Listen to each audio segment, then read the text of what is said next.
In front of me is iPhone 17 and today I would like to show you how you can check a password in Passwords Manager.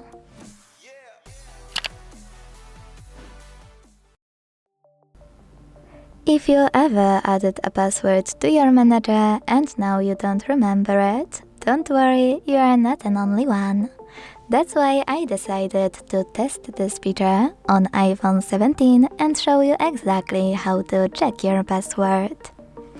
First of all, you need to find the Utilities folder and click on it. Now select Passwords app by clicking on it here. To continue, you need to enter your current passcode.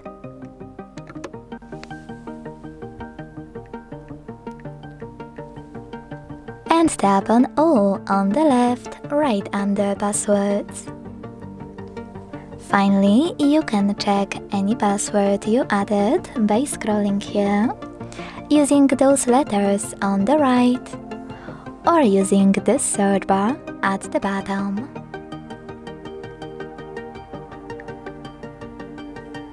Then click on your password you wanna check. And tap on your password here to make it visible. Quick tip, if your password is too big and you still can't see it, you can tap on copy password and then paste it wherever you want to see it. Or you can click on Edit button at the top right corner. And check it out here. Thanks so much for watching. If you enjoyed this video, don't forget to leave a like, comment and subscribe. Bye!